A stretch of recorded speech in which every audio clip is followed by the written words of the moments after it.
It's my pleasure to introduce Dr. Jacqueline Beaudry, who started with us only in July of 2020. So many of you may not be very familiar with her, so I thought it would be kind of interesting to tell you a bit about her. Jack received a PhD from York University in 2013, and that came with the Governor General's Gold Medal. So we have a rather distinguished person in our midst here. She went on to do a postdoctoral fellowship in Dr. Daniel Drucker's lab at Mount Sinai Health Systems. And again, was the recipient of some rather prestigious awards and some very important publications from that postdoc. She's always had an interest in the onset of obesity and diabetes in humans and has dedicated her research career to study these diseases and their biological systems.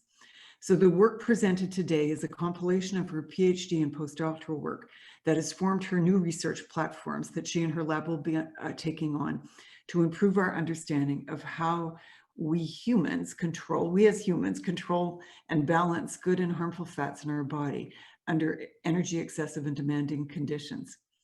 Okay, so over to you, Jack. Okay, so I just wanted to say thank you to everyone for tuning in today for my presentation on this lovely spring afternoon. I think the temperature now is about 18 degrees, so I appreciate everybody being here, and I hope that after my presentation, everybody can get outside to enjoy the nice weather. As it was mentioned, I started my position here in July of 2020, so I've been here less than a year.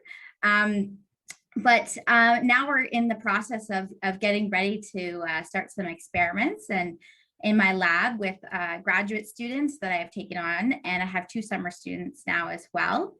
And we're getting ready to start our own data collection, so we're very excited about that. So for my presentation today, it'll be an overview of my research program and where our ideas for our projects have stemmed from, and how we're going to go about trying to answer some of these questions with the ongoing projects in my laboratory. So throughout my research career, I've been interested in the plasticity of adipose tissue and how it's able to adapt and change its size as well as its function, depending on the different internal and external stimuli. And we know that maladaptation of adipose tissue is linked with ectopic or lipid accumulation. And this can lead to various adverse outcomes. And so particularly today, and in my research program, we're going to be studying 3 different hormones and how in a maladaptive form, these hormones can lead to obesity or diabetes. And so as I mentioned before, I started my laboratory in July of 2020. And so what we're able to do in my laboratory is that we're going to be making some in vitro cell culture models of adipose tissue, as well as primary cell culture applications. So taking adipose tissue from animals and then being able to directly incubate with different hormones, as well as we'll be doing some loss of function studies in vivo animal models, where we're actually able to intricately pinpoint different receptors that we're interested in, that's either based on the receptor itself or in different pathways that the receptor has been known to actually manipulate. And we're able to remove these receptors and then study how the adipose tissue adapts or, has a maladaptation, and how this may lead to obesity and potentially maybe diabetes. And so it's very interesting, and I think it's very important to understand the underlying mechanisms of adipose tissue biology and how it's extremely important, and that this may provide a better understanding of how obesity and diabetes may progress. So the 3 different research platforms in my laboratory stem from 3 different types of hormones, and the first one being stress hormones or glucocorticoids. And I'll get into the specifics about each one of these hormones as I go through my presentation. And the second one being pancreatic hormone, glucagon, which we know its classic role in the body is that when we have low blood glucose levels or blood sugar levels, is that this gets secreted from the pancreatic islets, particularly the alpha cells, and that this signals to the liver to increase hepatic glucose production. And this helps to maintain normal blood glucose levels. And then the third hormone that I'm interested in my laboratory is gut-derived hormones. So there's two incretin hormones that are sort of famous in the way that there's been a lot of study about them. The first one being the glucagon-like peptide 1, or GLP-1, is the more famous hormone that is studied. But what also gets secreted when we ingest a meal, particularly when we ingest fatty foods, is the secretion of glucose-dependent insulinotropic polypeptide, or we know it as GIP. And I'm very excited to talk about GIP because there has been sort of this upsurge recently in the literature about its function. There's been a lot of studies looking at it in the brain, as well as in the adipose tissue. And it's been shown to play a role in energy metabolism. And so we're interested in it from an adipose tissue perspective. And there is much debate what's going on in the literature today into whether or not it's actually better to antagonize or agonize this receptor. So I'll get into more detail as my presentation goes on. But I'm excited to talk about these three hormones and their relation to obesity development.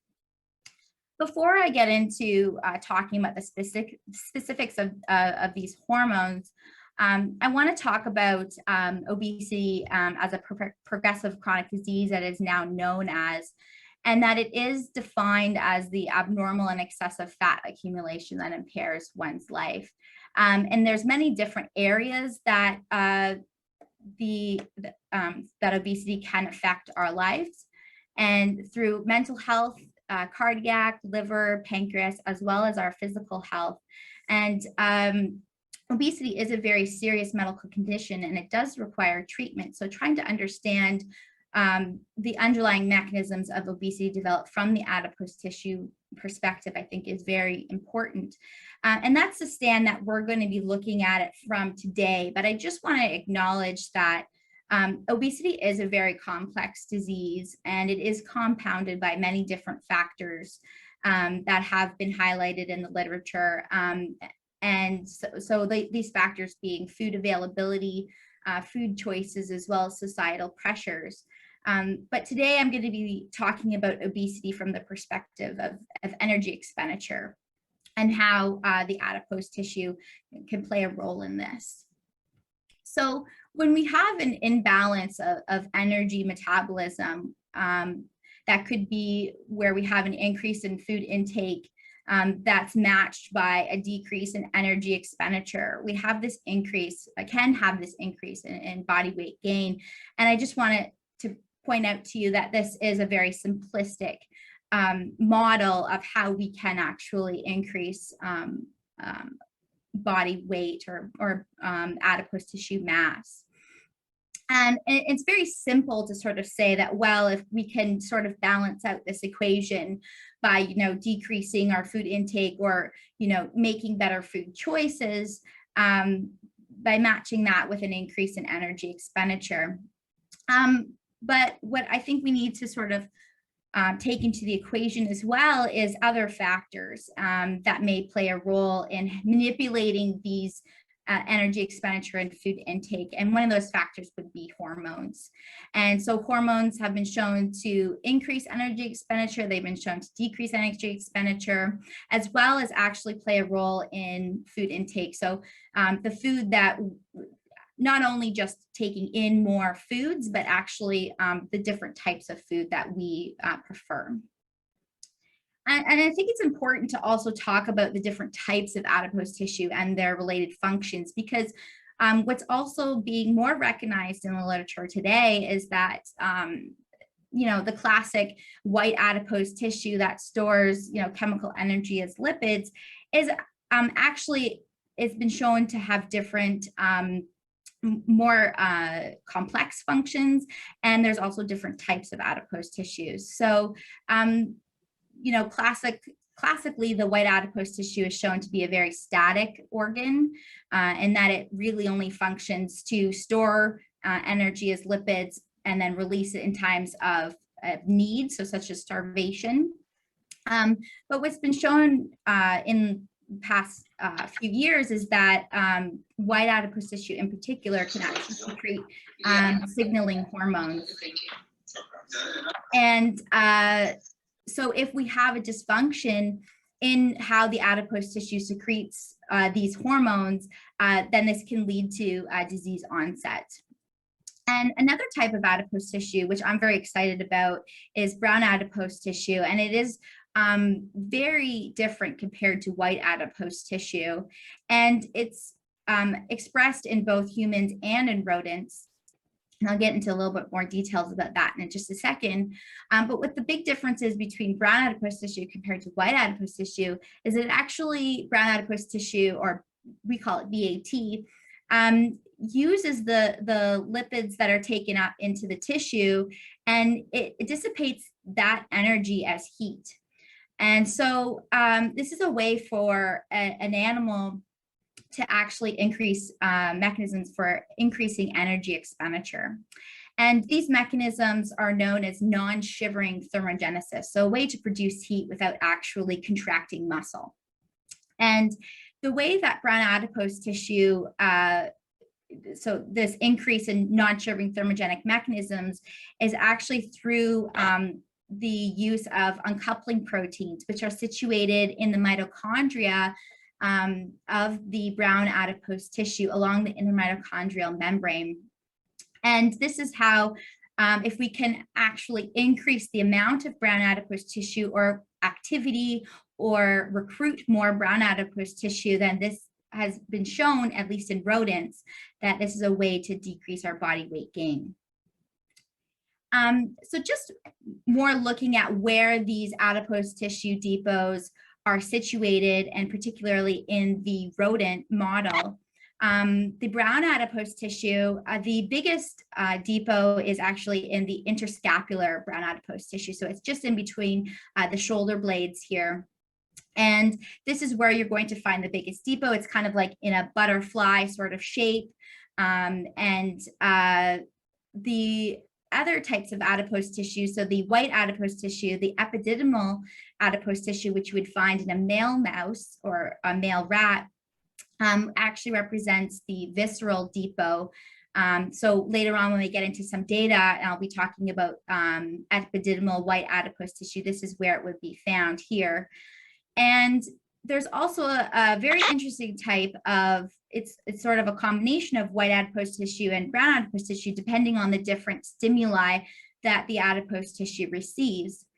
And this is where the IWAT or the RWAT, and this is the inguinal white adipose tissue, and it's known as a subcutaneous depot, or the retroperitoneal white adipose tissue depot. And what's unique about this adipose tissue is that, like I mentioned before, with different stimuli, it can change from white adipose tissue to a more brown-like adipose tissue structure. So typically if an animal is given a high-fat diet and for a long period of time, then you're going to see that this depot will look more white-like. But if you give the animals a stimulus such as a cold exposure or a beta adrenergic receptor that increases norepinephrine or noradrenaline in the system, then you're going to see that these cells are going to look more brown-like, and we call them beige cells. And these cells have actually been shown to also, so it's a way of recruiting our brown adipose tissue and increasing our energy expenditure.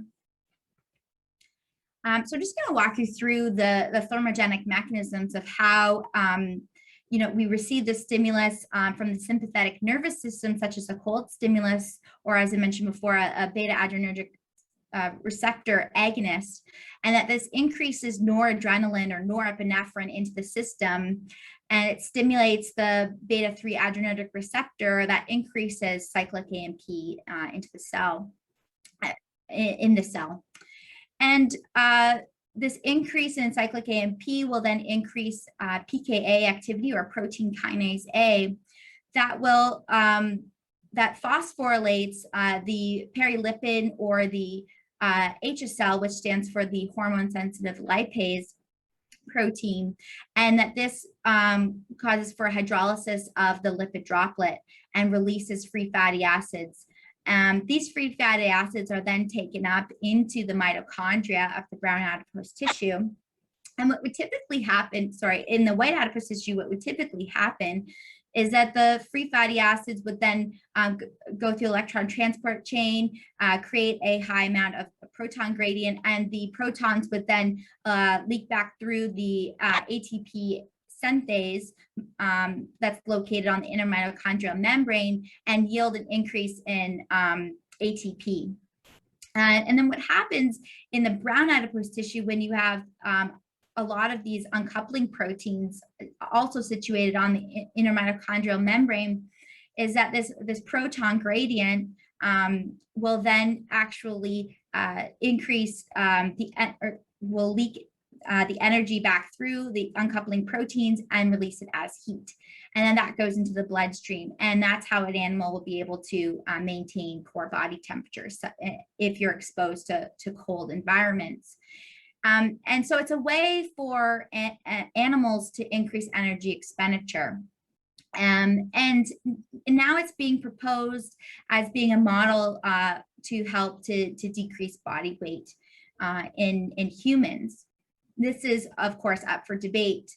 But what's been shown, and this is data that's come out over 10 years ago now, and showing that the brown adipose tissue in a lean individual, if they're in a thermal neutral environment, so in an environment where they're not actually expending any more energy to keep themselves warm, that there's no activation of brown adipose tissue.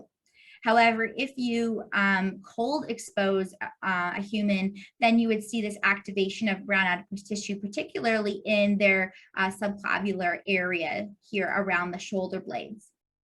And what's also interesting is that in an obese individual, if you cold expose them, that you don't see this recruitment of brown adipose tissue that you would see in a lean individual. So indicating that there might be some sort of malfunction of the brown adipose tissue or maladaptation in brown adipose tissue mechanisms or function. And whether or not this is actually a good way to, increase energy expenditure and combat obesity is something that we're looking into to try to figure out if the brown adipose tissue recruitment or increasing activity in the human is a good way to increase body weight gain. There have been some more data that has shown that there is a nice relationship between brown adipose tissue activity and the increase in energy expenditure. And as well as if you have an increase in brown adipose tissue activity, that increases core body temperatures, recently published in humans.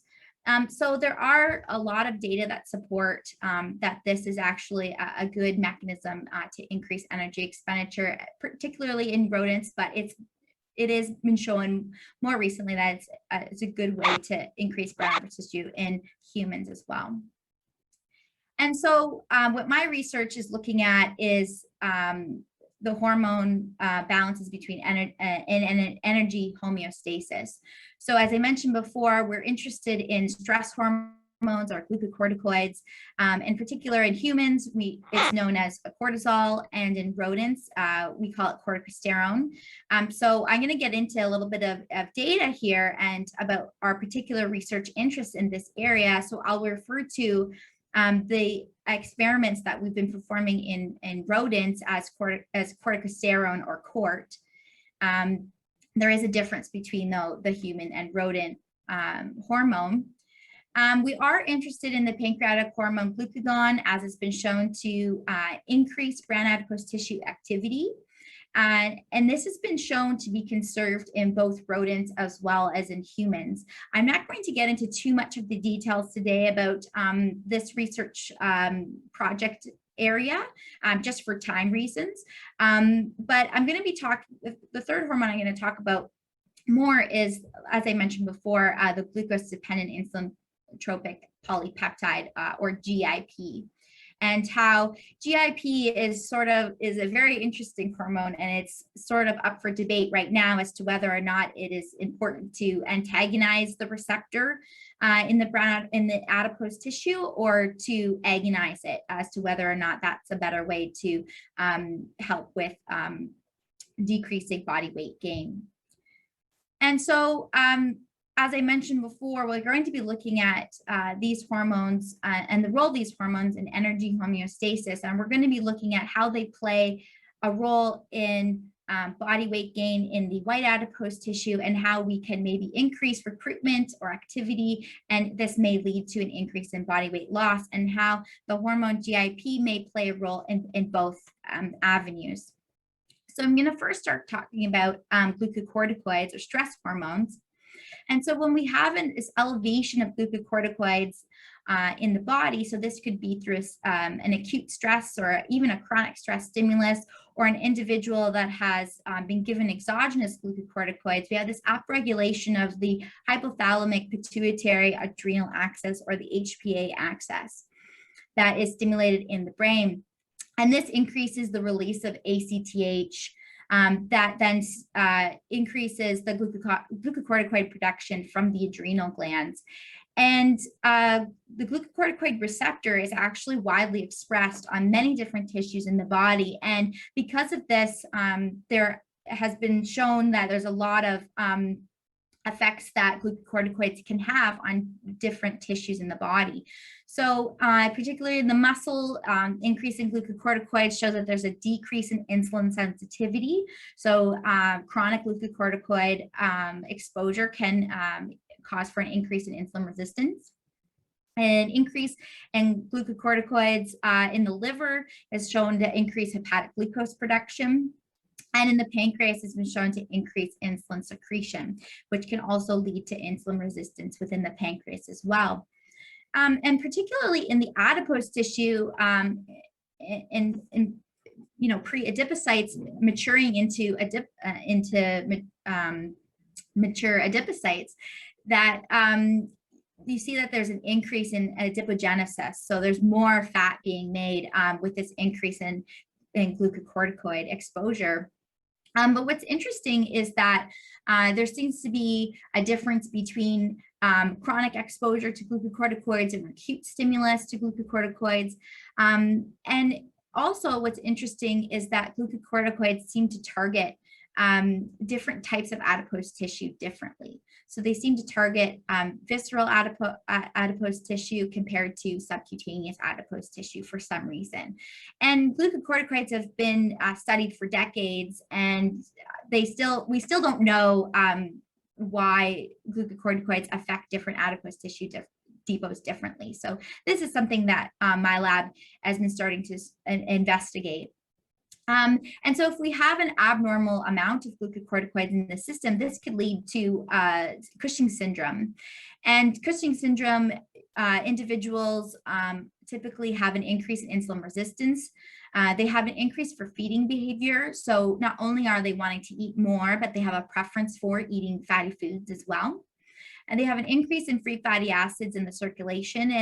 And they also have this increase in central obesity. And as I mentioned before, that glucocorticoids particularly target white adipose tissue and target the visceral adipose tissue. And we're not sure why this happens. But these individuals are actually at a 60 to 80% chance of developing type 2 diabetes. So they're high risk of developing type 2 diabetes. And so during my PhD, we were very interested in trying to capture a model that we were able to study in rodents where there is an elevation of glucocorticoids, and that we were able to see what if we could actually produce this Cushing syndrome in the rodents and study it from there. And so there was a lot of, at the time, there was a lot of literature that looked at the elevation of glucocorticoids in particular, but we were also sort of eager to study what would happen if we combined this with high-fat feeding, because this is something that is typically seen in patients with Cushing syndrome. And so we asked the question if elevated glucocorticoids and high-fat feeding in combination actually exacerbate diabetes development. And we developed this model in male Sprague-Dawley rats, and we gave the rats either a standard diet or a high-fat diet, so 60% of calories from fat, and particularly this was lard. And we gave half of the rodents wax pellets, so they were our placebo group, and then the other half received these quart pellets. And as I mentioned before, its quart stands for corticosterone, which is the active glucocorticoid in rodents. And we gave this treatment for only 14 days. And we actually were able to establish some very interesting findings after only a very short time of treatment. So we actually called this model the Rapid Onset Diabetes Model, or ROD.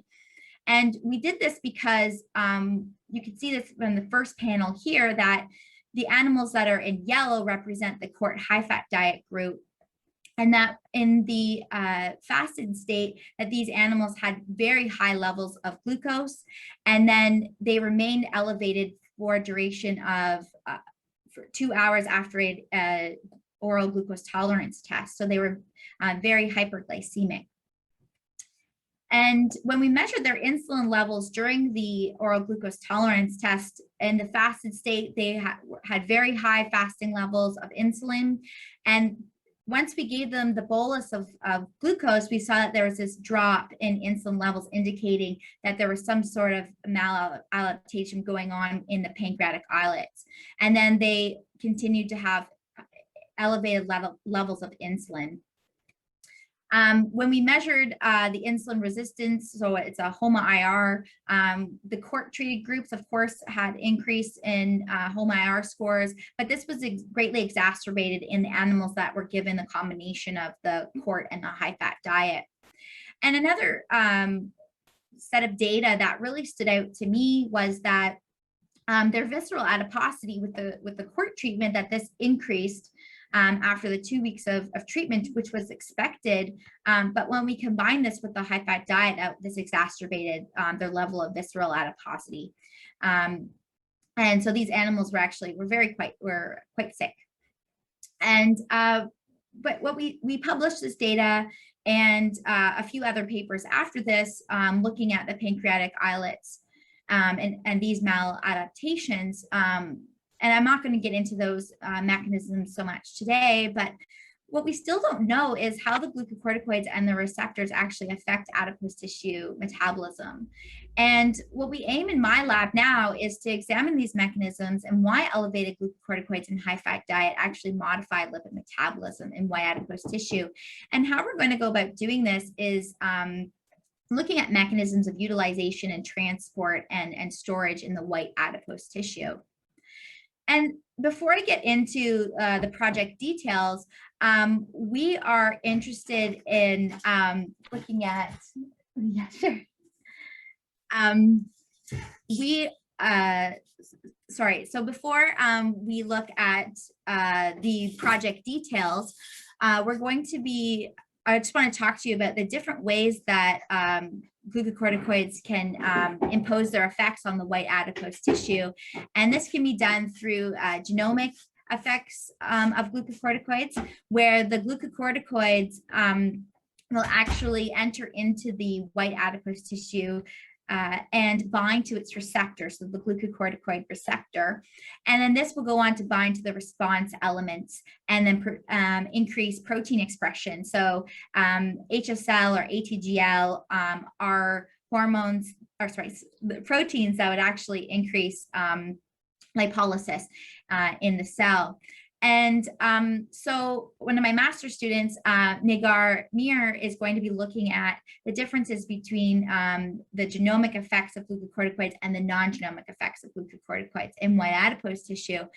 And the difference between genomic effects and non-genomic effects is that the non-genomic effects is that the glucocorticoids will enter into the white adipose tissue and they won't bind to the glucocorticoid receptor, but they will play a role in manipulating this pathway that then leads to an increase or decrease in lipolysis. So we have this change in glycerol or free fatty acids that are released from the white adipose tissue. So just to quickly summarize, with chronic effects, this usually takes longer to appear. And it's through an alteration in gene transcription, and it's dependent on the glucocorticoid receptor, and that's typically what happens in the nucleus, and we have this increase in proteins. In the chronic state, we have a shorter exposure, typically, of glucocorticoids to the tissue, and this doesn't alter gene expression. It causes for phosphorylation or increase in activity levels of lipolytic proteins, and it's independent of the glucocorticoid receptor, and it typically happens in the cytosol. And so this is from a review paper that was put out by my lab during my PhD, and it nicely summarizes the genomic effects of glucocorticoids and where the area of non-genomic effects of glucocorticoids is vastly under studied. And so this is an area that my lab is going to be really focusing on, because we don't know what the effects are of glucocorticoids through their non-genomic actions. And particularly in the adipose tissue, this is greatly understudied, and we think that this might be a mechanism for how glucocorticoids increase lipid accumulation.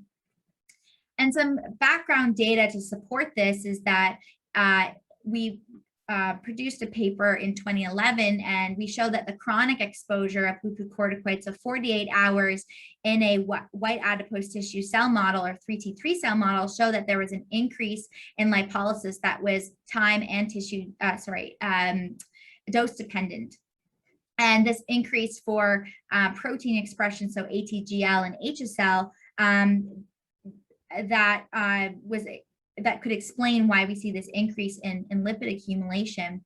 But I did a follow-up paper to this, and where we gave a glucocorticoid receptor antagonist, and this is our data from our ROD model. And if you can just look at the visceral adiposity, where we gave an antagonist that blocked the glucocorticoid receptors, we actually didn't see any changes in the visceral adiposity in these animals compared to the ROD animals. And so this led me to think, and that, we can show that with chronic glucocorticoid exposure, this increases lipolysis, this increases protein expression of lipolytic proteins in the white adipose tissue, but maybe when we actually block the genomic mechanisms, we don't actually see any changes in visceral adiposity. So what we're interested in is that there's possibly other pathways. So we're suggesting that there are non-genomic pathways that increase lipolysis in the white adipose tissue. And this is something that Nigar Mir is going to be taking on during her master's thesis project. And she's going to be using models of white adipose tissue cell lines, so 3T3 cell lines, as well as looking at primary tissue cultures from subcutaneous and visceral depots. And we're also going to be looking at the non-genomic effects of glucocorticoids on lipolysis in brown adipose tissue as well. There has been literature that shows that glucocorticoids increase lipid accumulation in brown adipose tissue, where we have this transitioning from the brown adipose tissue into white adipose tissue, and we have no explanation as to why this happens. There has been a paper that's recently published in 2019 that suggested that these mechanisms are actually not dependent on UCP1 or the uncoupling proteins in the brown adipose tissue. So we're curious about other pathways, and we're suggesting that these might be through non-genomic pathways that brown adipose tissue increases its lipid accumulation. And this is something that Sadia in my lab is going to be working on through her summer studentship with me this summer. So we're very excited about that project, and it has a nice, these two will be able to work very well together, and we'll be able to capture whether or not non-genomic mechanisms are actually leading to an increase in lipid accumulation. And this brings me to the next area where we're going to talk about GIP and its role in energy expenditure. So just briefly, we know that GIP gets secreted from the K cells after we ingest a meal in the intestine, from the intestine. And GIP has similar to glucocorticoids in that it has a receptor that is expressed in a large amount of tissues in the body, particularly in the brain, in the heart, and the bone. What we're interested in is expression in the adipocyte. Has been shown mostly in 3T3 or a white adipose tissue cell model that this increases lipogenesis and it increases adipokine secretion. But we don't actually, there's a lot of questions that are unanswered here. And as I mentioned before, if it's better to actually antagonize or to agonize the GIP receptor. So just briefly, the mechanisms that have been established in white adipocytes or a 3T3L1 cell line is that if you expose a white adipose tissue to GIP through the GIPR or the GIP receptor, that this increases lipid accumulation, glucose, and free fatty acid uptake. And in humans, what's interesting is that in obese and diabetic patients that they have this elevation in GIP levels. And they've also been shown to have an increase in leptin levels, as well as the pro-inflammatory interleukin or 6 or IL-6, which I'll refer to that for the rest of the presentation. And so we're not quite sure if it's, you know, a chicken before the egg kind of issue, if, you know, why we have this increase in GIP levels in obese or diabetic patients, and why we have this increase in pro-inflammatory markers, and if it's coming from the white adipose tissue itself, or if there's other things at play here. So in 2002, the whole body GIPR knockout animals were made, and if you compare them to the wild type animals, that the knockout animals were a lot smaller and they had lower amounts of fat tissue accumulation. And you can see from the picture here, the control animal, their adipocyte sizes are much bigger than the knockout animal. And if you place the animals on a normal diet, you don't see any differences in body weight gain. However, if you put these animals on a high-fat diet at about 22 weeks, you drastically see a difference in how these animals take up more lipids, particularly in their white adipose tissue depots. And it's also been shown in some more recent literature is that if you do inactivate the GIPR in the whole body by administering a GIPR antibody or antagonist, that this actually is protective against body weight gain in a diet-induced obese mouse model. And so these studies are arguing that if you do antagonize the GIPR, then this limits the amount of lipid uptake in the adipose tissue, and that you'd have a decrease in body weight gain. So we were curious, and there have been quite a few studies that have looked at this in the white adipose tissue, but we were curious as to whether or not the expression of the GIPR and brown adipose tissue actually had any contribution to energy expenditure, as nobody had looked at this before. And this was a project that I took on as a postdoc in Dr. Daniel Drucker's lab at Mount Sinai. And it took us about 5 years actually to get through this project. It was quite interesting. But we started off by looking at, okay, well, we know that GIPR is expressed in the white adipose tissue, but do we even know if it's expressed in the brown adipose tissue, as nobody had ever shown that before. So we did a relative comparison to brown adipose tissue, or sorry, the GIPR expression. And we found that in comparison to pancreatic islets, that the GIPR is about 2.5 times lower in white adipose tissue. But when we express that relative to the brown adipose tissue, we found that the GIPR expression is actually 9 times lower in the brown adipose tissue compared to the pancreatic islet. So It is there.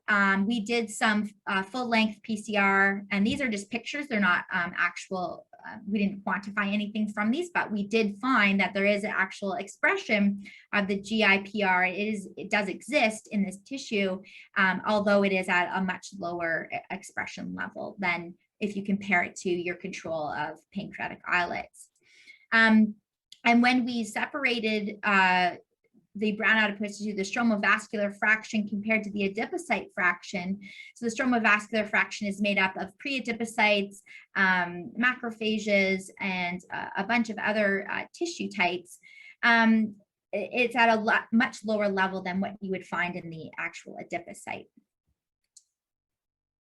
So we were curious, as these studies had previously shown, that if you agonize the GIP receptor in the white adipose tissue, that this increases pro-inflammatory markers such as IL-6. But we were curious as to whether or not this would actually be something that would be similar mechanisms that you would find in the brown adipose tissue. So what we did is we had immortalized brown adipose tissue cell line, and we administered GIP to these cells for between 1 hour and 24 hours. And we found that this increased our IL-6 mRNA expression levels as well as our protein levels. And we were quite surprised by actually how much GIP did increase IL-6 levels. And we were curious as to whether or not this actually does happen in vivo, in whole animal, in mice. And so we administered GIP to animals that were fasted for 3 hours, and we measured IL-6 levels, and we found that at about an hour after our injection of GIP that there was this increase in IL-6. And something that we still don't know right now is that whether or not this is actually coming from the brown adipose tissue, or are there other tissues at play here. So this is something that we're going to be investigating in my lab, and the specifics around how GIP can increase IL-6, and does this actually affect brown adipose tissue function. And something that I already did in the lab was taking the brown adipose tissue immortalized cell line, and we were able to knock out the GIPR through siRNA transfection techniques. And what we found was that there was this increase in an uncoupling protein 1, as well as the beta adrenergic receptor and other markers of brown adipose tissue, so indicating that thermogenic mechanisms were increased. When we measured the pro-inflammatory panel, we found that removing the GIPR in the brown adipose tissue decreased pro-inflammatory markers such as IL-6.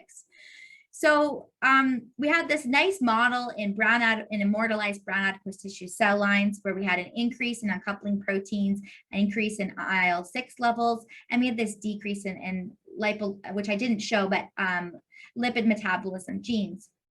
And we know that this model in the whole animal, that if we administer GIP, that this increased IL-6 protein levels.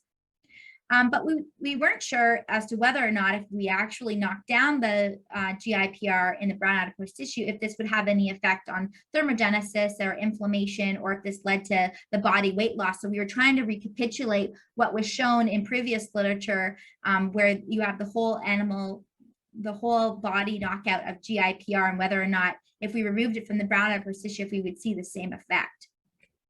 So we developed a model using the MIF5 Cre promoter mouse, and we know that the MIF5 Cre promoter is actually what it needs to be present in order to go on to make a classic brown adipose tissue cells. And if cells express the MIF5 negative promoter, that this would go on to make white adipose tissue cells. So we used the MIF5 Cre promoter mouse, and we crossed it with our floxed GIPR mouse, and we had a significant knockdown, particularly about 95% in our brown adipose tissue and about 50% in our retroperitoneal, which was expected, as these depots do have about a 50% of MIF5 positive cells versus MIF5 Cre negative cells.